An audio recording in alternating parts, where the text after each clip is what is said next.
This way po. This way.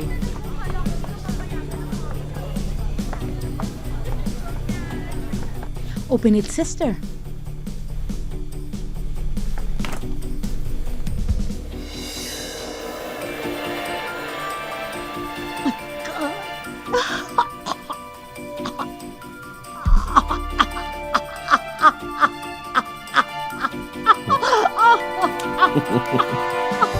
You're welcome, sister. Thank you, Mrs. Papa.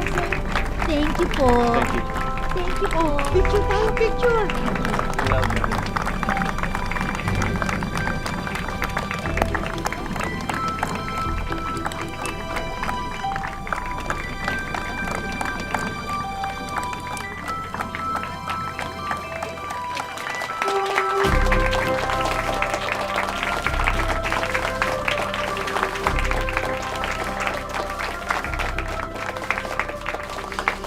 Good evening, ladies and gentlemen.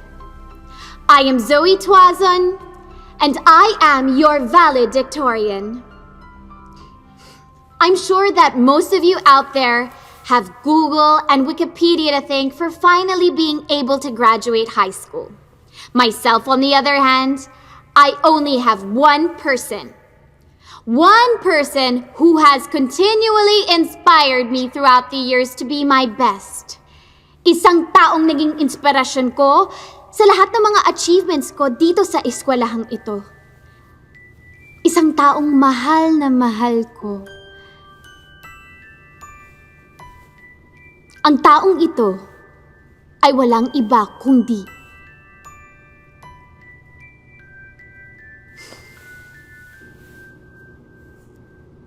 ako.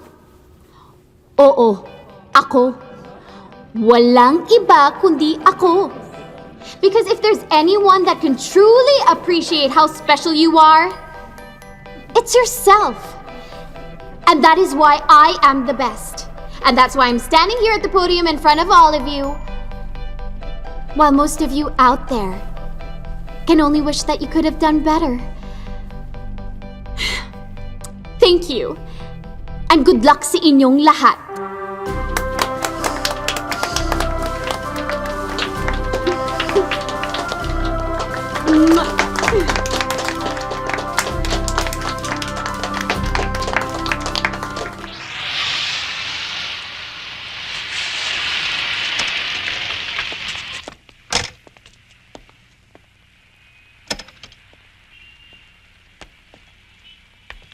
Ginagawa mo akong laruan! Hindi ako sa laruan na makintab at magara at kailangan mo ipagparangalan at ipag-ingit-ingit sa mga kaibigan mo! Ano ka ba? It was just for fun. Yeah, fun. Just for kicks. I didn't mean to offend you. Well, I was offended! Lagi kang lang ganyan. Lagi mo akong pinaparada sa mga kakilala mo. And it worked. Didn't it? Dumami mga kakilala mo. Nadagdagan ang mga kliyente mo. Ang mga kliyente natin.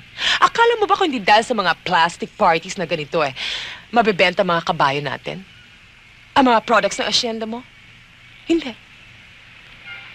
Look, do you think kaya nagpapaparty ang mga mayayaman at dumadalo ang mga iniimbita ay just for the simple pleasure of it? Of course not. Business din yon, Edwin. That's where you meet people. And meeting people is the core of any business. So, if you want to be successful, kailangan mapansin ka. At para mapansin ka, kailangan mong pumarada. Kaya huwag kang magdamdam kapag pinaparada kita. Dahil yun ang simula ng tagumpay mo. Tagumpay natin.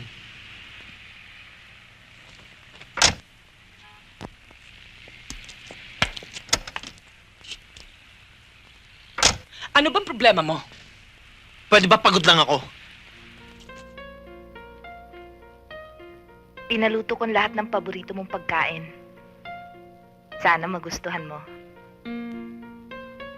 Very special sa akin ang okasyon na ito eh. Dahil natupad na lahat ng pangarap mo. Matutuwa ka sa sasabihin ko. I've decided na tanggapin ang pag-ibig mo. Kaya espesyal para sa akin ang okasyon na ito. Hindi ka ba natutuwa? Pwede na tayo magpakasal. Hindi ko alam kung matutuwa ako o malulungkot. Kahit tagal kong hinintay ang kasagutan mo. Pero ngayon narinig ko na sa mga labi mo. Parang nawala ng tamis. Kanina, nakita kita sa gitna ng tagumpay mo. Natuwa ako. Pero tuwang may lungkot. Hindi na ikaw ang Esther na kilala ko. Ang dating si Esther ay malawak ang puso't pangunawa. May tamis sa mga ngiti sa labi. Ang Esther na pangarap mo pala ay hindi ang Esther na mahal ko. Pero Ramon, ikaw ang nagturo sa akin. Ikaw ang gumawa sa akin. Hindi ako. Yan ang talagang gusto mo. Yan ang talagang ikaw. Nagkamali ako. Ramon, mahal na kita. Bilang bahagi lamang ng pangarap mo. I'm sorry, ngayon ko lang na-realize. Naghintay ako ng napakahabang panahon. Siguro naman, hindi masyado magiging mabigat sa'yo kung ikaw naman ang maghintay sa akin. Hayaan mo munang pag-aralan ko. I'm sorry, Esther. I'm really sorry. Ramon! Ramon! Ramon!